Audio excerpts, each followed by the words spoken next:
Levi-Civitier tensor.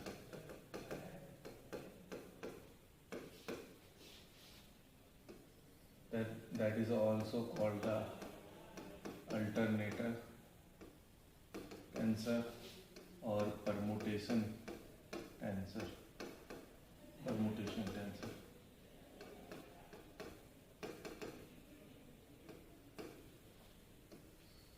So what is a Levi-Civitier tensor? It is represented by epsilon.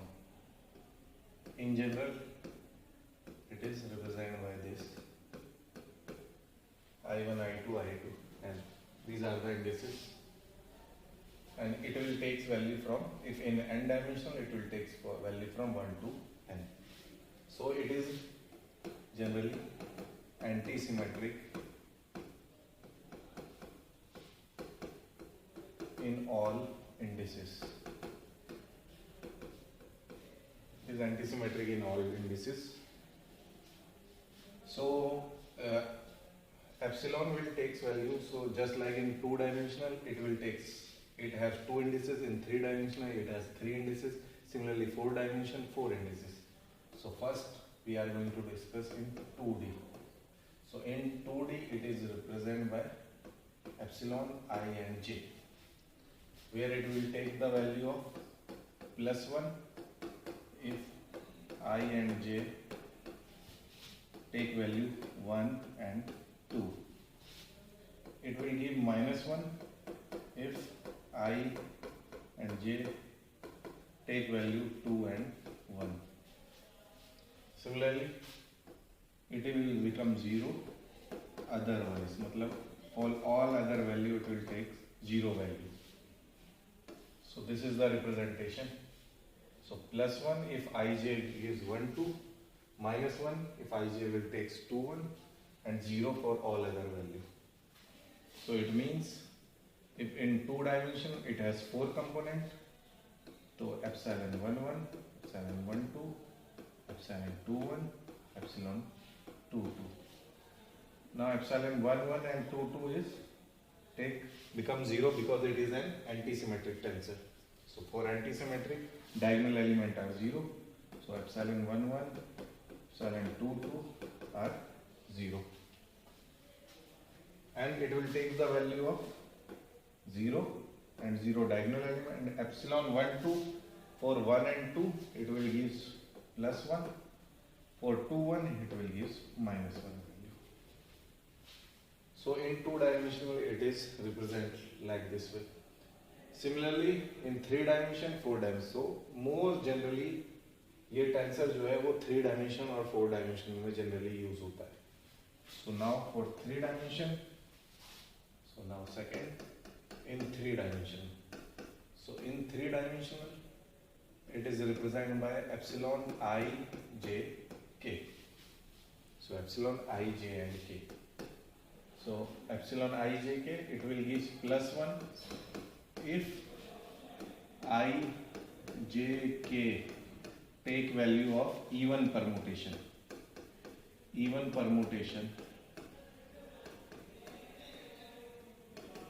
of 1, 2 and 3.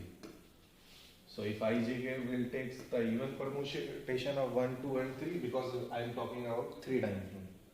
So 3-dimension में ये 3 value लेगा 1, 2 and 3. So even permutation होगा तो +1 देगा. Similarly -1 if I, j, k odd permutation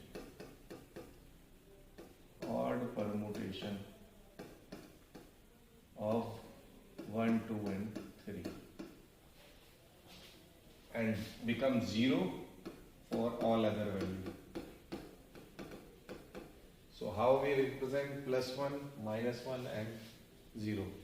So it is a 3-dimensional. It has 3-dimensional and 3 rank. So all other value are become 0, only +1 and -1 if it is even permutation. So what is here even permutation or odd permutation meaning? So +1 even permutation is, so like if this 1, 2 and 3, so if it is going like this way anti-clockwise, So it will take value 1, 2 and 3. 1, 2 and 3. Then 2, 3, 1. 2, 3, 1. Then 3, 1, 2. So for this value it will give +1. Similarly for odd permutation, so this is called the even permutation. And odd permutation, so once again if I draw like instead of anti-clockwise, if I draw clockwise, so 1, 3, 2 value, 3, 2, 1 value और 2, 1, 3 के लिए इसकी value क्या हो जाएगी -1. तो इसका मतलब क्या है, epsilon 1, 2 and 3, epsilon 2, 3, 1 equal to epsilon 3, 1, 2 all will gives +1 value. Epsilon 1, 3 and 2 1, 3, 2, epsilon 3, 2, 1 equal to epsilon 2, 1, 3, it will give -1 value and all other value are 0. It means अगर कोई भी हम इंडेक्स अगर सेम हो जाएगा तो उसमें ये 0 वैल्यू देगा. अब जैसे कि मुझे एप्सिलॉन 1, 2, 3 की वैल्यू पता है मुझे, जैसे +1 है और मुझे कोई दूसरी वैल्यू निकालनी है, तो इवन परमुटेशन का मतलब है मैं अगर 2 बार इंडिसेस को चेंज कर रहा हूँ, और ऑड परमुटेशन का मतलब है मैं अगर ऑड में 1 बार, 3 बार या 5 बार, मतलब ऑड में मैं इंडिसेस को चेंज कर रहा हूँ तो नेगेटिव आएगा, इवन में चेंज कर रहा हूँ तो पॉजिटिव आएगा. जैसे कि मान लो मुझे एप्सिलॉन 3, 1, 2 की वैल्यू निकालनी है, मुझे ये वैल्यू जस्ट पता है एप्सिलॉन 1, 2 है, एप्सिलॉन 1, 2, 3 +1 होता है. तो 3, 1, 2 मैं कैसे निकालूंगा, मुझे इसे को 1, 2, 3 के इक्वल बनाना पड़ेगा क्योंकि मुझे इसकी वैल्यू पता नहीं. तो 1, 2, 3 कैसे बनाऊंगा मैं, पहले मैं 1 को मुझे यहाँ लाना होगा 3 की जगह, 3 को 1 की जगह, तो एक बार पोजीशन चेंज कर रहा हूँ तो नेगेटिव साइन आएगा. सो एप्सिलॉन नेगेटिव हो जाएगा, 3 की जगह 1 और 1 की जगह 3, तो ये हो जाएगा 1, 3, 2. नाउ अब मुझे क्या बनाना है इसे 1, 2, 3 के इक्वल. अब मुझे 2 को इधर लाना होगा, 3 को इधर, फिर वंस अगेन एक बार और पोजीशन चेंज करूंगा क्योंकि मैं ऑड में इसे चेंज कर रहा हूँ, तो फिर माइनस आएगा. सो नाउ माइनस, फिर माइनस आ गया, तो ये विल 1, 2 and 3, 3 की जगह 2, 2 की जगह 3, सो इट विल बी. अब मुझे पता है कि एप्सिलॉन 1, 2, 3 की वैल्यू क्या होती है +1, तो ये माइनस माइनस प्लस, तो ये +1 आ जाएगा. So I can find out epsilon 3, 1, 2 value from the epsilon 1, 2 and 3. So इस तरीके से मैं कोई सी भी वैल्यू निकाल सकता हूँ just by changing the indices. मान लो मुझे एप्सिलॉन 2, 1, 3 की वैल्यू निकालनी है, फिर कैसे निकालूंगा मैं, वंस अगेन एप्सिलॉन 2, 1, 3 निकालने के लिए पहले मुझे 1, 2, 3 में कन्वर्ट करना पड़ेगा, तो 1 को इधर लाना पड़ेगा, 2 को इधर, तो एक पोजीशन चेंज करूंगा माइनस आएगा, 1, 2 and 3. 1, 2 को मैंने इंटरचेंज कर दिया, तो 1 इधर, 2 इधर, एक बार मैं इंडिसेस चेंज कर रहा हूँ तो नेगेटिव. अब मुझे पता है एप्सिलॉन 1, 2, 3 की वैल्यू क्या है +1, it means it will gives -1. So epsilon 2, 1, 3 की वैल्यू क्या हो जाएगी -1, जैसा कि मैंने यहाँ पर मेंशन किया हुआ है. एप्सिलॉन 2, 1, 3 इज -1 और एप्सिलॉन 3, 1, 2 इज +1. तो इस तरीके से हमें सिर्फ, मुझे अगर सिर्फ एक वैल्यू पता है एप्सिलॉन 1, 2, 3 की जो कि +1 होती है, तो मैं बाकी सारी वैल्यू निकाल सकता हूँ just by changing the indices, क्योंकि ये एक परमुटेशन टेंसर है. परमुटेशन में चेंजेस करता जाऊंगा, अगर मैं एक बार परमुटेशन लगा रहा हूँ, एक बार इंडिसेस को चेंज कर रहा हूँ तो -1 आएगा, 2 बार कर रहा हूँ तो +1 हो जाएगा. तो इस तरीके से मैं कोई भी इंडिसेस निकाल सकता हूँ.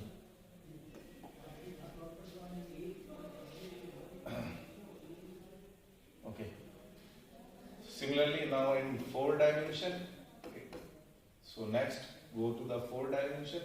2 डायमेंशन में 2 इंडिसेस होती हैं, 3 डायमेंशन में 3 इंडिसेस. सो 4 डायमेंशन में 4 इंडिसेस हो जाएगी, तो it will represent like this epsilon I, J, K and L. So 4 indices हो जाएंगे 4 डायमेंशन में. सिमिलरली 5 डायमेंशन में 5 इंडिसेस हो जाएंगी. इस तरीके से इसकी इंडिसेस चेंज होती रहती है.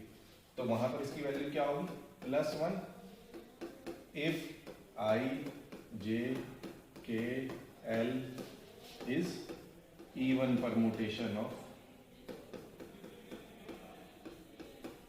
even permutation of 1, 2, 3 and 4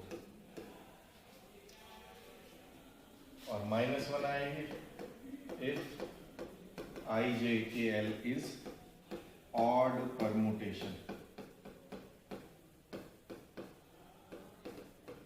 of 1, 2, 3, 4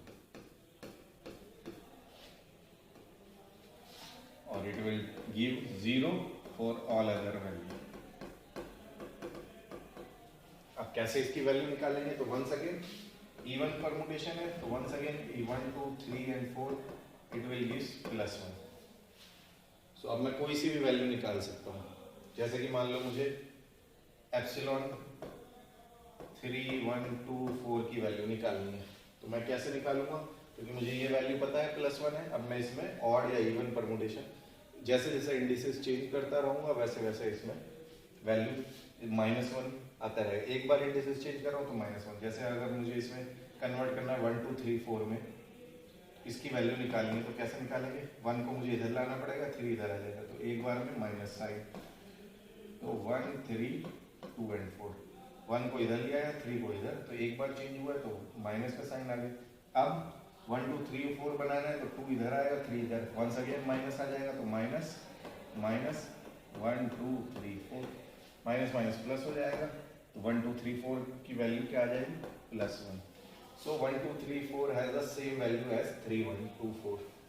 Similarly next value कोई निकालनी है मुझे. मान लीजिए मुझे एप्सिलॉन 4, 2, 1, 3 की वैल्यू निकालनी है. तो कैसे निकालूंगा? वंस अगेन मुझे इधर कन्वर्ट करने का, इसे 1, 2, 3, 4 बनाना पड़ेगा. तो 1, 2, तो इसमें ऐसा नहीं है कि आप इंडिसेस सिर्फ इसके आसपास वाली चेंज कर सकते हैं. आप कोई सी भी 2 इंडिसेस चेंज करेंगे उसकी जगह नेगेटिव साइन आएगा अगर एक पोजीशन आप शिफ्ट करेंगे. जैसे मैं 1 को इधर लाना है, 4 को इधर लाना है, तो ये एक बार पोजीशन चेंज करूंगा तो 1, 2, 4 and 3, तो it will give negative sign minus. Once again अब क्या करूंगा मैं? 3 को मुझे यहाँ लाना है, 3 को इधर लाना है, 4 को इधर लाना है, तो क्या हो जाएगा? वंस अगेन माइनस आएगा, minus epsilon 1, 2, 3 and 4. So for this also it will give epsilon 1, 2, 3, 4 which is equal to +1. So by this way we can calculate all other value of epsilon in 4 dimension. Similarly in n dimension it has n indices and it will take value from 1 to n, and by the same way we can change this. तो इस तरीके से हम इसे change कर सकते हैं. We can calculate all other value of antisymmetric tensor.